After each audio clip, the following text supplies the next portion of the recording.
preferences. Okay? So we want to solve a problem that meets a set of constraints, optimizes the objectives, and optimizes user preferences.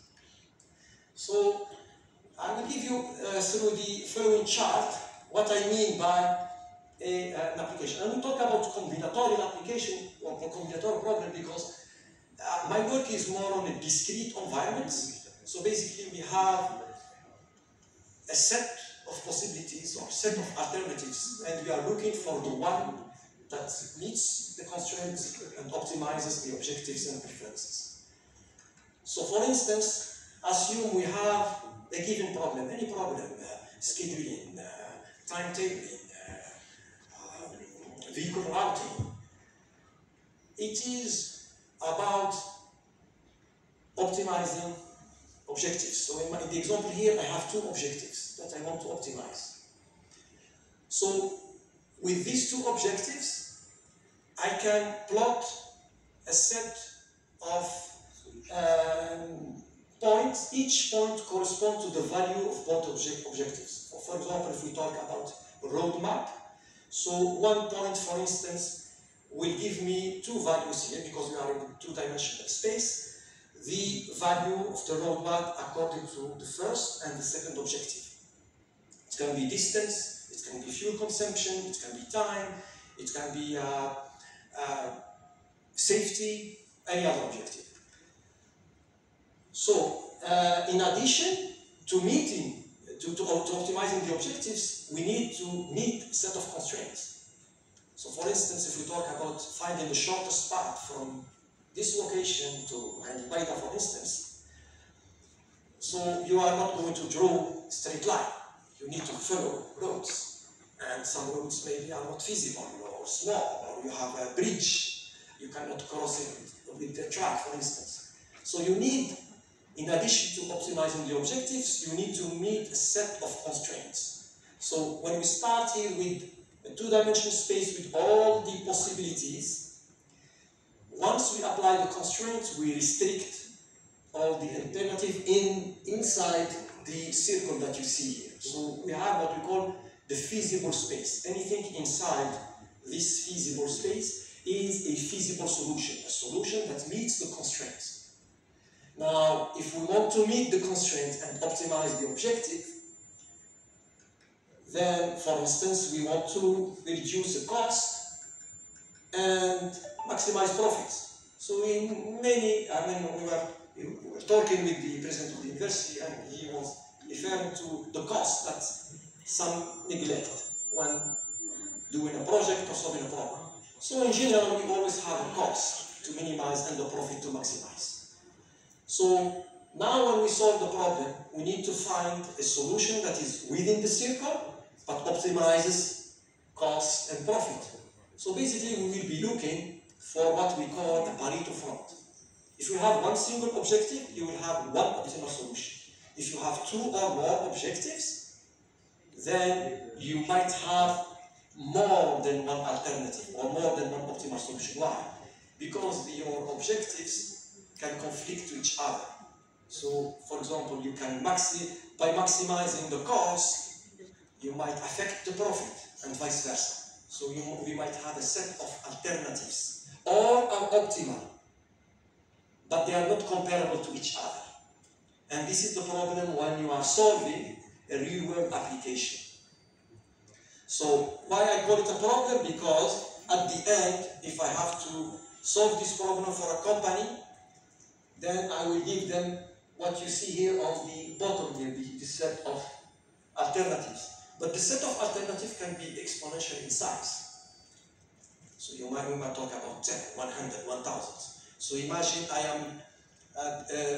am working on a timetabling for the university or for a company, and talking with the decision maker.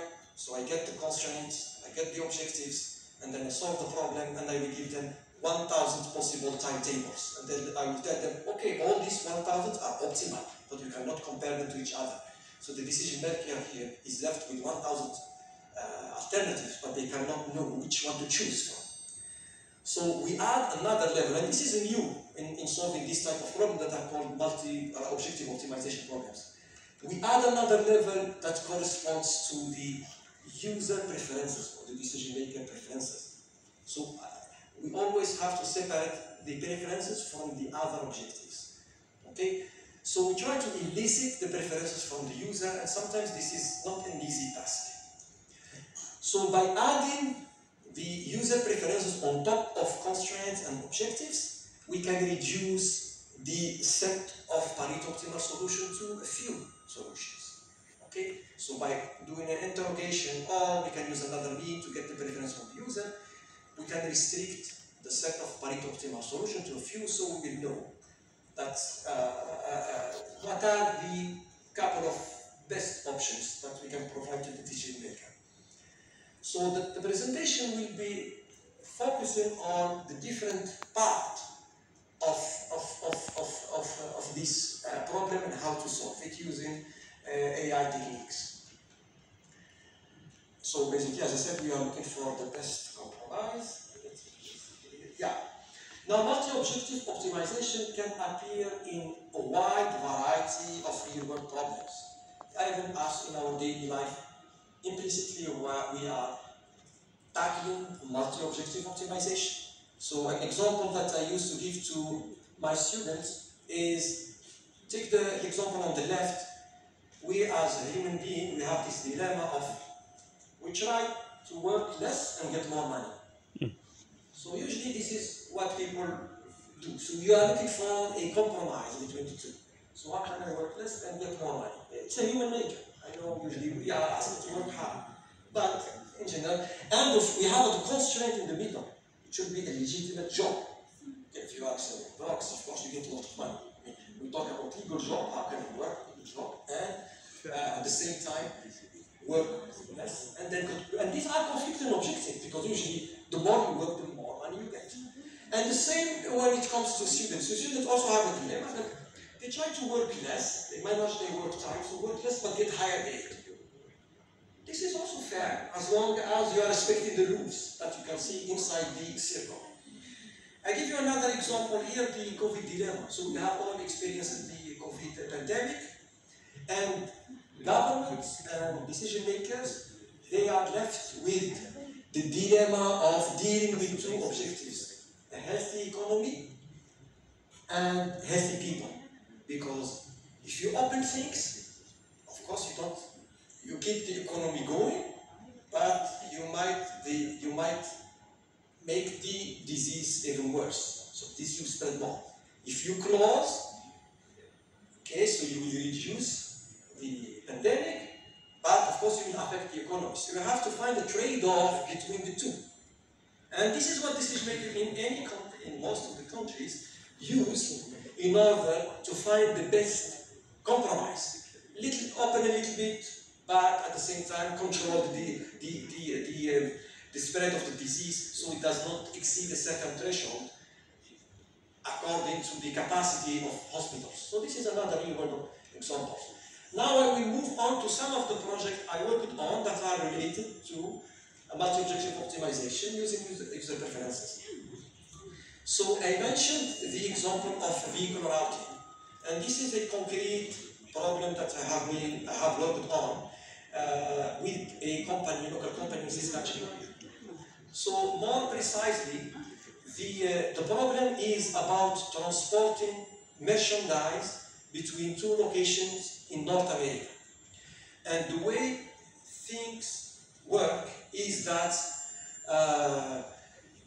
if you are a company that transports merchandise from two locations in North America, meaning Canada, United States, and Mexico, you need to get a permit. And the permit includes finding the right itinerary or path from the two locations. So it is done manually. So basically the person in charge of delivering the permit, including the itinerary, will go to a Google map. But Google map is just based on distance or time. It doesn't have other factors. And then the person who does the permit will look to other consideration and then draw the road. So we want to automate that. So basically, we are looking for the optimal road from two locations, taking into consideration, of course, time, distance, but we also consider fuel consumption, eco-friendly. And we include, in terms of constraints, the experience of the driver, because sometimes we need an experienced driver, the type of goods that you are transporting, because if you are transporting nuclear, for instance, you cannot go through some cities. So this Google Map does not show you this. If, for example, you have a big truck, according to the clearance of the truck, the dimension of the truck cannot go through some tunnels or over some bridges if the truck is heavy. So we take into account many, many considerations in terms of constraints, and the same for objectives. And our goal is to find an optimal path that meets all these constraints and optimizes the set of objectives that we have. So this is a project that I've been working on in the past years. The next one, which is a little similar but different, is because I have a title of Sask Power Chair. Sask Power is the energy company or electricity company in my city. So often we have technicians who go through different houses to deliver some service. It can be something to fix, or it can be installing a new device or whatever. So we have a set of technicians, and each technician has to go and visit a set of houses. So what we want to optimize is to optimize the set of tools for each technician. The constraints that we have is the capacity of the technician, capacity in terms of number of hours. So let's say you have 5 technicians. Each technician, some technicians have 8 hours of work, others have 10 hours of work. Now we will look at the demand of each customer, and then according to the demand of the customer, the capacity of each technician on the different tools, we want to find the set of optimal tools that minimizes, of course, distance, time, and cost, fuel consumptions. And basically, for this problem, we do it in 2 levels. We do clustering and machine learning, supervised machine learning, clustering, followed by traces that there's a problem. And as I said, just a reminder that for any of the problem that I'm presenting, because of the lack of time, I don't have time to go and dig into the details, but feel free after the talk to discuss it offline. I can share with you the papers that have been published and so on. The follow-up problem is about nurse scheduling, and this problem is becoming crucial, especially with the COVID pandemic. I was working with the hospital of Montreal, which is the largest hospital in North America. It's like huge in terms of personnel. So we want to schedule the shift for nurses in emergency rooms, meeting objectives, meeting constraints, and optimizing objectives, including nurses' preferences. And this is a very difficult task, because you have a set of nurses. You don't need to optimize the total score for preferences, but you need to make nurses equally happy or equally unhappy. Okay, so you need to have fairness across the nurses. And this is, as I said, is not an easy problem to solve, especially if you use machine learning techniques, because if you use machine learning techniques, you relate on data. But there is a bias in the data. I can give you a concrete example. In any department, for example, here at University of Work, if I want to say, okay, we'll take the schedule of the past 20 years of the different profs, what course they teach, what time, and I want to use a machine learning tool that produces a new schedule that is similar to the one of past years. Doctor, I'm sorry to point the finger to you. Okay, in the past 20 years, maybe I find Dr. Abdel always teach at 8 a.m. So I assume that this is the preference for Dr. Abdel, but it depends. Some prof has strong personality. They get always what they want. But some other are shy. So you will have a bias in the data. So data does not really reflect the preference of the user. So just to give you like in brackets, if we rely on machine learning techniques for this, you don't have a lack of information. So this can be a method, but not the only one. And for each of these problems, we have, of course, the machine learning solution and the traditional or symbolic AI solution. And I will, at the end of the talk, I will just show briefly the difference between the two.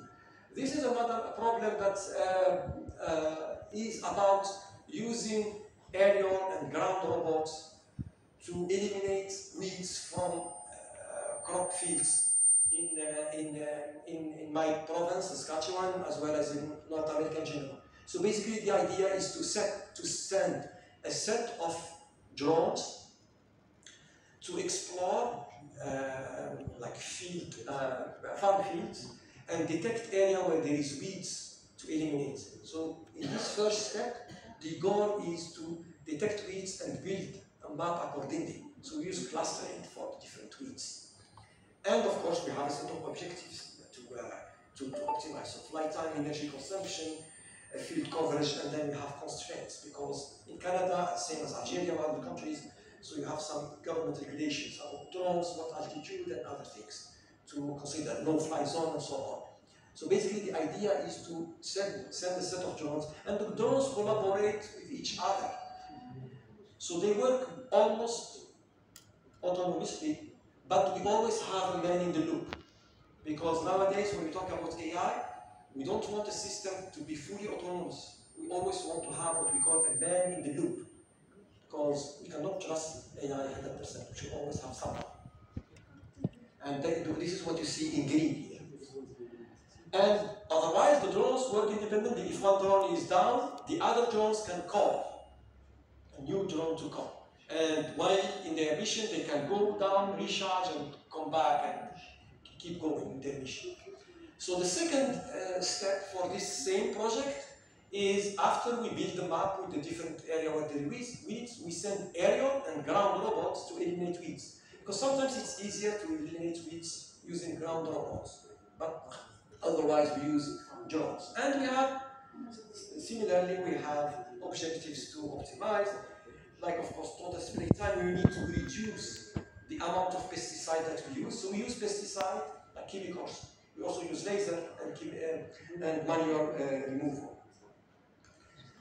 Another problem, and as you can see, for each of these problems, I have a chart showing that this is a multi-objective optimization where we have a set of constraints to meet, objectives to optimize. This is another problem that I worked on in collaboration with SaskPower. And with SaskPower, the idea is as follows.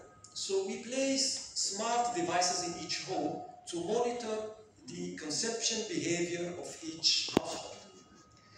And then we can give suggestions to every household on when to run heavy appliances. We want to balance the usage of electricity among the different households. For example, here in Algeria, I know in summer, everyone wants to use the air conditioner at the same time, and then you have a surge. And the idea here is to prevent that. So prevent it in 2 steps. The first step is when we study the behavior of the customers, we give them some advices. So not everyone will use the energy at the same time, if at all possible. The second step, because even if you do that, you can tell me, for example, in Algeria, if it is 50 degrees, everyone wants to use the air conditioning during overnight. So you cannot tell me, oh, tonight, you sleep with 50 degrees, the other one sleep with 20, and then vice versa. So sometimes it's not realistic. So what we do, if we still need energy, the company can buy the electricity from from its own customers. And the company will buy the energy using reverse auction. Basically, the way it happens concretely is the electricity company knows the days where it will be in high demand of energy.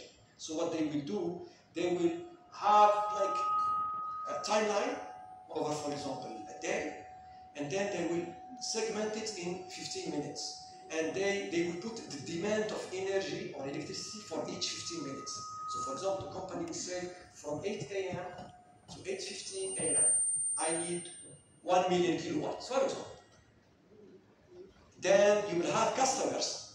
Like if you, in your household, you have like solar panel, you have a car battery, you have a wind devices for generating electricity. You can bid for the electricity. You can say, company, okay, I can sell my energy I have. I don't have 1 million kilowatt, I have 100,000. I can sell it for $30. So the company will give you the max price that they can buy for, and you, as a customer, you provide a bid price. And then there will be, of course, an interaction. Then the company will get the combination, the best combination that maximizes its profit. So we need to reduce, but basically they reduce price, they want minimum price and max quantity. And it is done in 2 steps. So we open the bids for those who are using more eco-friendly energy first, and then we follow it up with the other type of energy, because we want to prioritize the energy that is produced. So we do the first step with the first type of energy, and then we do it for the second one. Now, another problem, just to show you that multi-objective optimization can appear in pretty much any real-world problem. This is a work that I did in collaboration with Ericsson in Montreal, Ericsson company. The idea is to optimize the graphic, the interface of a mobile phone according to the user preferences, user behavior preferences. And same thing here. We can see the problem as having a set of constraints, like you can have different components. One components can be positioned at some locations, some components that cannot be present at the same time, and so on. And we have, of course, objectives to optimize, which are user preferences and response time, of course. Response time is an implicit goal. Another one is the timetabling. I don't know how things work here in Bebaki, but in North American University, so we set the exam timetable in part according to user preferences and prof's preferences. For example, students in general don't like to have back-to-back exam, like one exam following another one. So this is one preference. Say for profs, they might have other preferences when it comes to exam. So we want to produce a timetable meeting constraint, which is university regulation, and optimizing profs and student preferences. And of course, we need to optimize the resources, because we have classrooms here. We have managed classroom comes with the cost. This one is another problem that's where multi-objective optimization is used to optimize the parameter of a given neural network. Because as you know, machine learning is an optimization problem. Because you have to optimize a loss function. Okay? So you have a set of parameters, and you usually tune the parameters to the best in order to optimize the loss function. Okay. So in all the problems that I showed you and more, so basically we have, our first challenge is to search in a combinatorial space. So the space is combinatorial in size. Okay? So how can we deal with that if we have problems that include thousands, if not millions, of variables or parameters? Okay?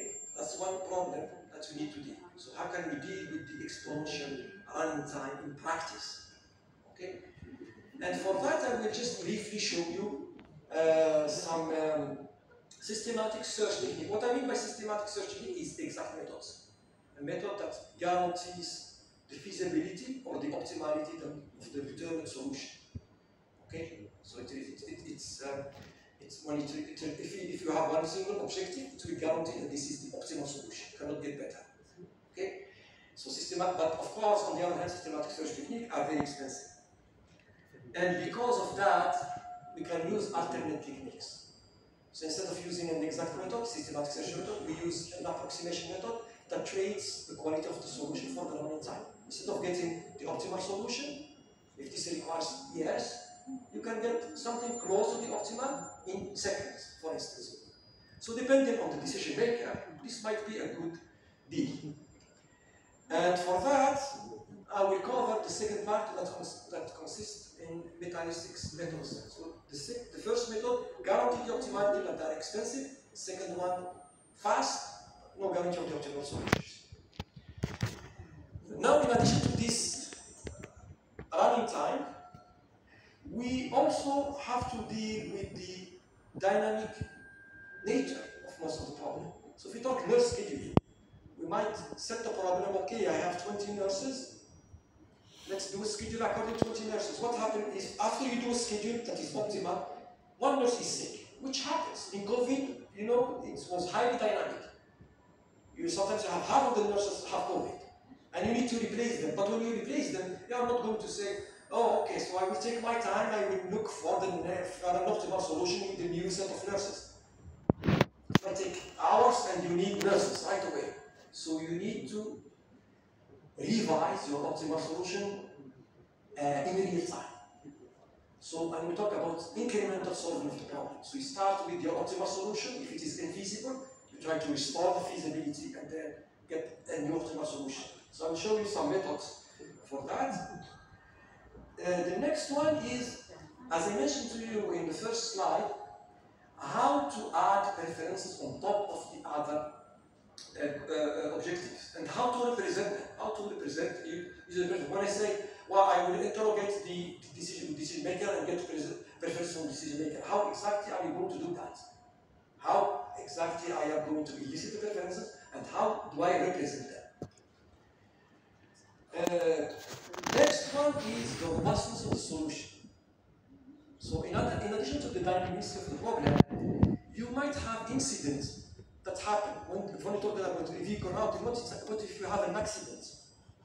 So instead of saying I will revise my plan, so we look, instead of saying an optimal solution that is all concerned, I will talk about a robust solution. The solution that can sustain pretty much the expected events that might happen. And for that we will have the third section of the course will be about change, uncertainty, and preferences. The next part is about representing the constraint and the objectives. So how do I represent them? How can I start concretely? So I am here, there is a company, they ask me to do a schedule. How do I get the constraint from the user? So I cannot simply tell the user, okay, write them down on the paper. But even if they write them down on the paper, if they know all of them, which is hardly the case, they don't have a way to express them clearly. Sometimes, I don't know if you have this experience, my experience with companies is they say, okay, give me all the constraints. They list all the constraints, and then when I try to go back on them, okay, so you want that and you want that, but they conflict. I don't have both. And then say, oh, actually, I don't want this constraint. Actually, I meant this. So you are the part of problem modeling, sometimes it's harder than solving the problem. Actually, it is harder. It is very hard to model the problem in general, because sometimes you don't know what are you going to put as variable, what are you going to put as relation between variable and so on. Okay? And of course, we can represent them using symbolic AI or machine learning. And each one has advantage and disadvantage. So basically, we are going to see each of these four parts. How we solve the problem exactly or completely using systematic search techniques. If we use non-systematic techniques like meta-heuristics, so what are these techniques and how they work? How do we deal with uncertainty? How we deal with change and preferences? And finally, how we can use machine learning for optimization. So we can use optimization for machine learning, as I showed you before. So I can see machine learning problem as an optimization problem, where the goal is to reduce the loss function. But I can also use machine learning for optimization. So it works both ways. So basically we will go over four, but I don't know how much time I still have left. I don't remember how. It was half an hour. Good, thank you. I will try to rush a bit. So let me just here go briefly on how we solve problem using systematic search method. So I use here two examples. As I believe that you all know at least how to play chess roughly. So on the left we have a chess board with 4 queens. On the right we have a set of maps that we need to color. So on the left, so basically we need to put 4 queens on a 4x4 chessboard, each queen on a different column, such that no 2 queens are on the same row and same diagonal. So for example, if you put queen 1 in position 1, queen 2 in position 2, they are on the same row. It doesn't work. So you can see here that we have a large number of combinations, 4 to the power of 4 actually. For the second one, I want to color this map with a set of colors such that no two adjacent regions have the same color. So both problems are combinatorial problems. So these are decision problems, not optimization. I just want to look for one feasible solution meeting all the constraints.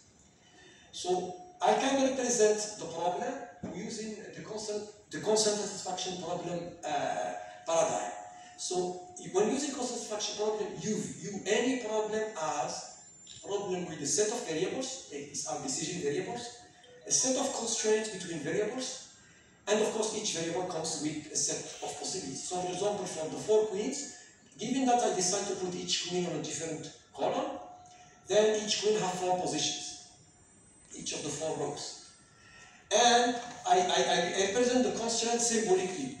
The constraint cannot be on the same row or the same diagonal. In this problem on the right, well, it's easier. Basically, for each adjacent regions, they should have different colors. Now, the definition that you see on the left is called the representation in intention. So I represent the constraint symbolically, but I can also represent as a set of possible tuples. I can do it the same way. Here, it is represented as a set of tuples. And I can also have a graph representation for the constant satisfaction problem.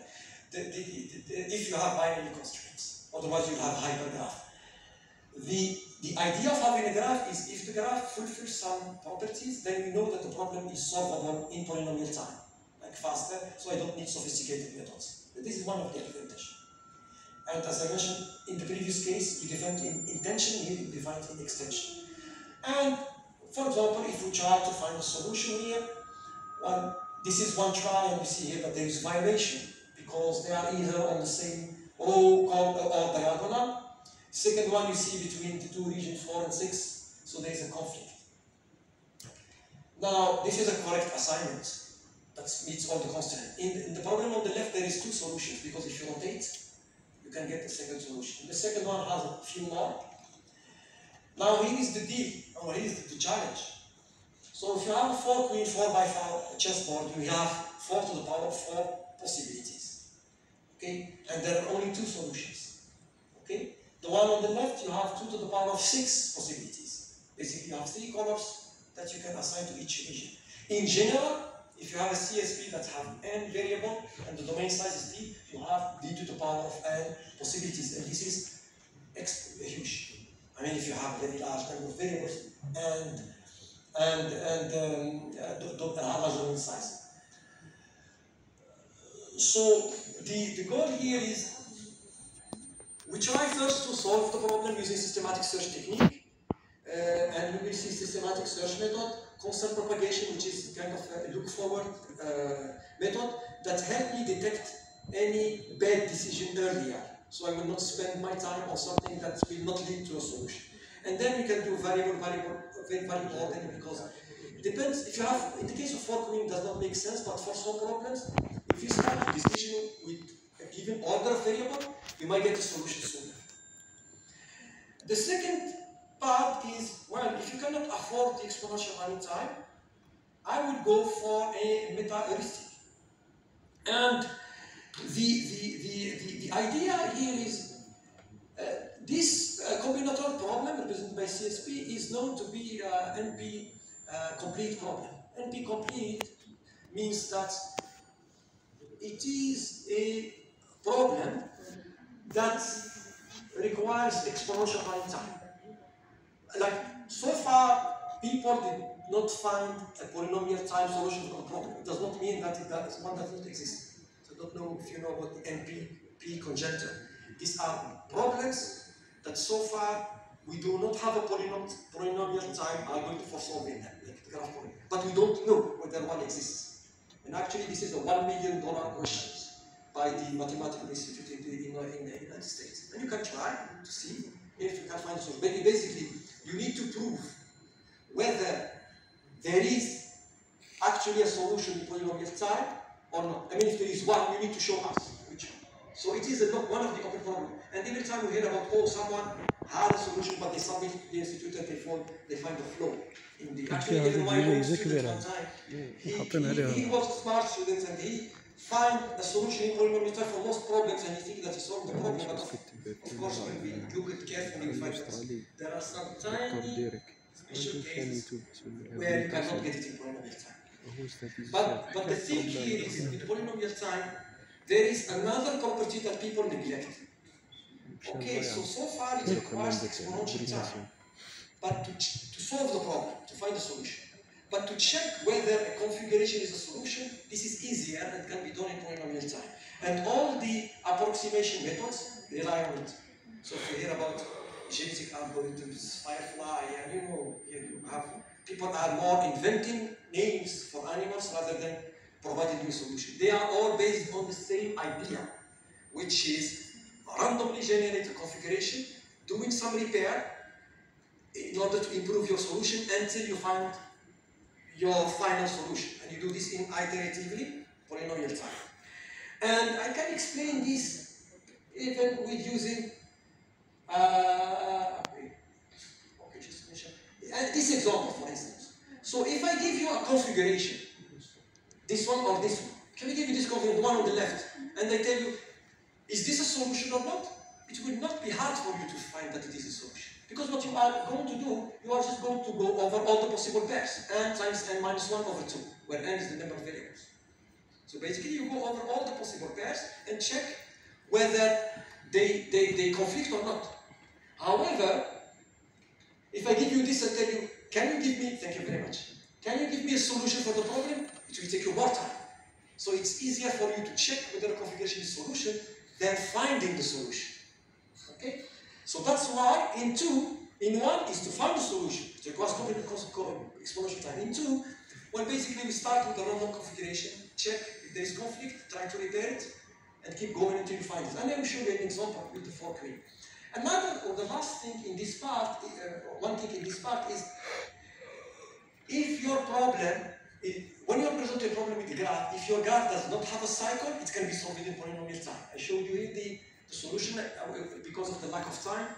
I cannot provide the details, but you have a way to solve it in polynomial time because you don't have cycles. Cycles are those that make problem harder. And this is a traditional systematic search. Basically, you start with a lot of variable, you assign a value to the first variable, you go to the next one, you check whether it conflicts with the previous one. If it doesn't, you go to the third variable, you keep going. But the problem with this systematic search technique that is called backtracking is it fails repeatedly for the same reason. So we know, like if you are playing chess, you are never going to put the first queen on the first row, on the main diagonal. You know that this will not be the solution. But here, this algorithm blindly do that. And one other problem is, not for the n queen, but in general, sometimes, usually you assign a value to a variable, you go to the next one, you assign, you go to the next one. If there is a conflict, you backtrack. But backtracking always backtrack to the previously assigned variable. But sometimes the conflict is not with the previous variable. For example, in our case here, I am at variable n. So if I use, I am at variable n, and if there is a conflict, standard backtracking will go to n minus 1. But there is no constraint between n and minus 1. Constraints here are in red. So there is no problem between n and minus 1. So why do you need to go back to n minus 1 to change? The problem is between n and I, or n and 1. So we need to backgem. Okay, but the problem when you backgem, you will destroy all the assignment that I've done in between. For that, we use dynamic backtracking. So this is just to show you like different methods that improve in terms of search. The next one is called the look ahead technique. Basically, you will see earlier that you are making a big decision. So when we place a queen in the first row, what you see in X's is the position of queen 2, 3, and 4 that you should remove. Then when you place the second queen on the left, if you take the leftmost branch, you see there is no possibility for queen 3. So I know in 2 steps that, oh, this is not this bad decision and retract. So comparing to the previous tree that you showed, here you have less possibility. But of course, each step requires a little more time, but still. The next one is called the full look ahead. So basically, when you place the first queen there, you know you cannot use all these. So you remove them from the domain of variable 2, 3, and 4. But in addition, you will say, okay, so for queen 2, I can put it either in, I don't know if my laser work. Oh, I did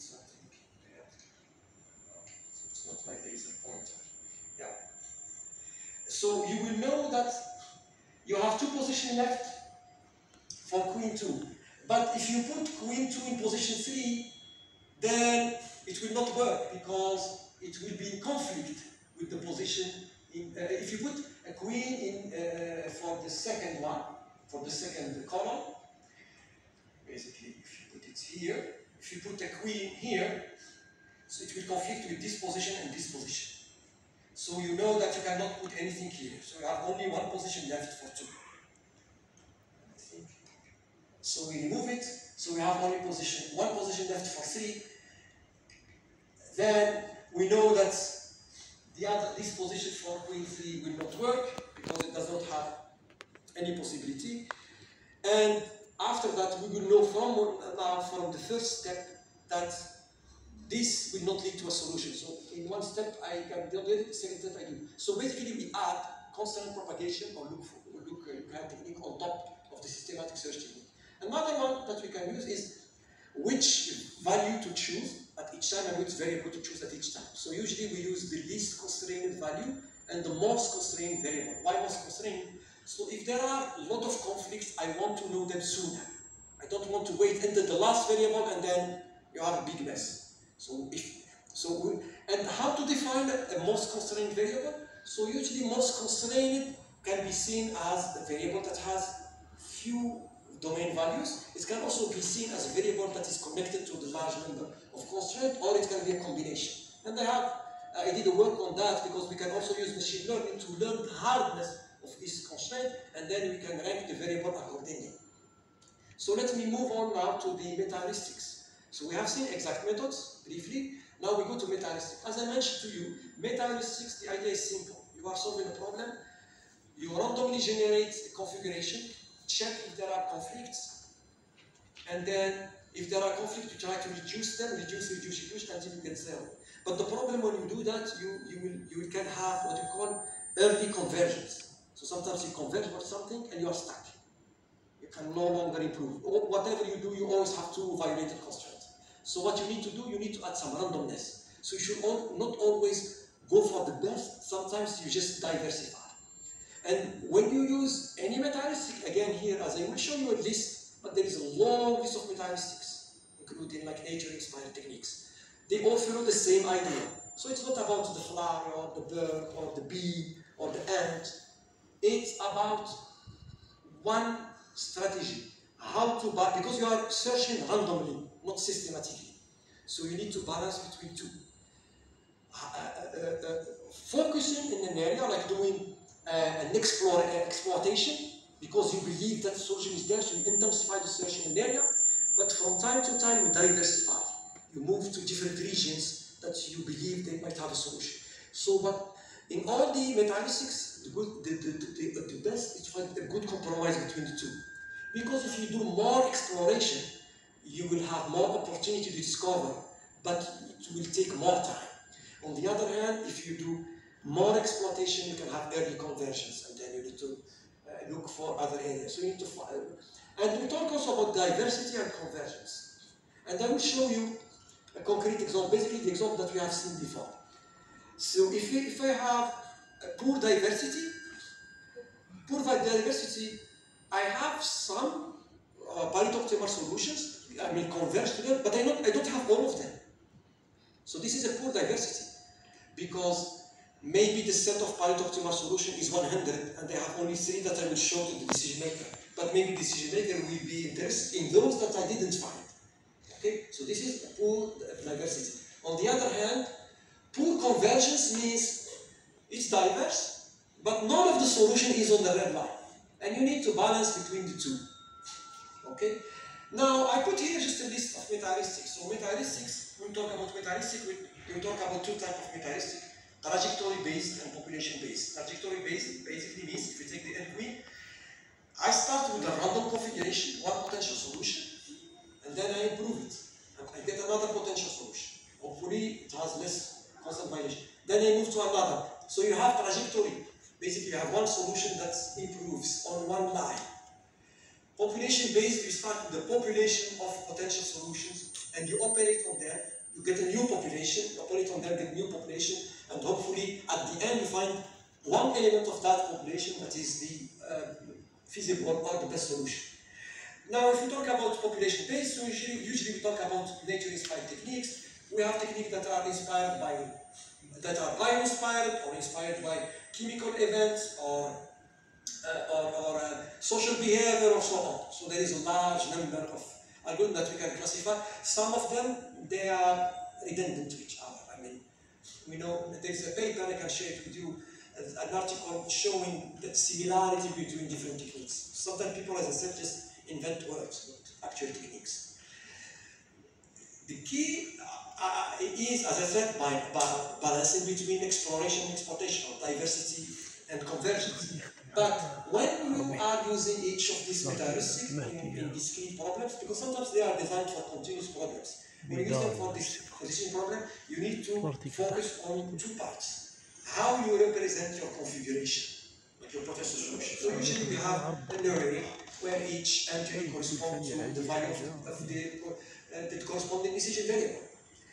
The second thing you need to do is how you can define your operators, because when I say you move from one potential source to another, you move it by applying one operator. So you need to find the correct definition for that operator. And for instance, when we use a meta-heuristic like, or nature-inspired technique like particle swarm optimization, for instance, so we need to talk about distance, so we need to define what we mean by distance. And if we represent problem as a constant satisfaction problem, we use the Hamming distance and so on. We need to define the neighborhood. When I say go from one to the other, it's like the neighboring solution. How do I define neighbor? Is it by changing one variable value? Is it by changing two variable values? So how do I define my neighborhood? How do I define each of the operators? And here is one concrete example where I start with a random configuration. This is a stochastic stochastic search method. I start with a random configuration, and I find, okay, with the first one, I have 1, 2, 3, 4, 5 conflicts. So what I do, I choose the variable that is involved in most conflicts. In my case, it's the second queen, column by column. So it is involved in 3 conflicts, or I can choose the third one, also it is involved in 3 conflicts. And then I move by choosing a position for the second queen that reduces the number of conflicts to the max. So I know if I move queen 2 to position 1, I will reduce the conflict here from 5 to what? 2. Then I take queen 3, move it down, I get my solution in 2 steps. It's not always the case, of course. I like cheated a little bit here because I started with a good configuration. I said random, but it's a good one. If you start with a different one, you might loop forever. Sometimes you are stuck somewhere and you cannot improve. But basically, this is how it works. So if we talk about evolutionary techniques, I don't know if you are familiar with genetic algorithms. Basically, in genetic algorithms, and this is the graph coloring problem, basically assigning a color to each variable such that all the adjacent variables have different colors. So I generate not one, but a set of configurations, and then I compute the fitness function in terms of combinations. And then what I do, I apply 2 operators, the mutation and crossover on each individual. I will get a new population, and I compute the fitness, and I keep, for each will be an improved one. And then I select the best individuals, and then I keep going until I find my solution. And usually we use crossover for exploitation, like getting something better, and mutation for exploration. And we have different types of mutations depending on the problem. So if we use, for example, to have 6% problem, we can use the slot mutation or other things. So each type of mutation can be appropriate for a different problem. This is another work that shows that we can even do more if we use parallel machine. Now these parallel machines are very affordable.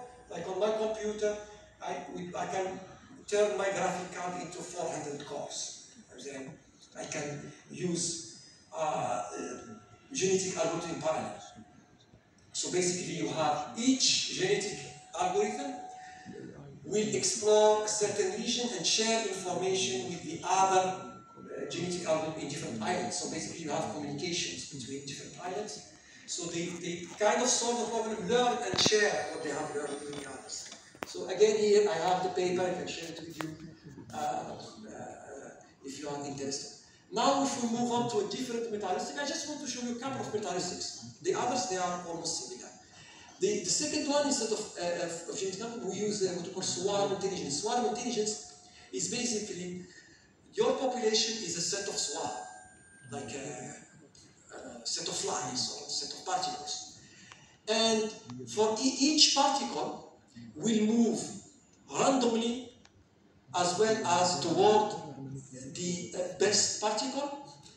It can be its local best or the global best among particles. So by combining the random motion and the motion to the best particle, we can move from one state to another. So each particle will use exploration and exploitation depending on the parameters, and by tuning the parameters, you can do more exploration or more exploitation. I have the equation here. So basically, the one on top is the velocity, and what you see here is there is one part of the equation that takes care of the randomness, and the other part that takes care of the exploitation. So you need to find the good tune your parameters so that you balance between exploration and exploitation. Firefly algorithm is similar. I always like to put them together because this is meant to be a different naturist technique. It's very similar to the previous one. The only difference is that for the previous one you have the local best and global best. This one have particles that move to better particles. But the idea is the same. We have Dr. Tanashi. I was in his office and he showed you. He was amazed by this new technique. It is called well optimization. So it is about having wells. We mimic how wells chase their prey. So usually wells, they can like they surround the environment, and then once they find their prey, they can move slowly to their prey in spiral motion, or they can attack. So basically, you have an exploitation. The whale will go to the target, or exploration. The whale will just move randomly. And we have equations to tune in order to find the solution in a short time. So I will move quickly. I know I don't. How much time is do I have left? Maybe 15, 20? Go on. Okay. So I mean, if you let me go on, I will go until tonight. I mean, I'm always passionate when it comes to talking about research. For the dynamic part, because of the lack of time, I just want to give the general idea. Dynamic means you represent your problem with variable constraints, variable domains and constraints. And then what happens is, if after you solve the problem, you have to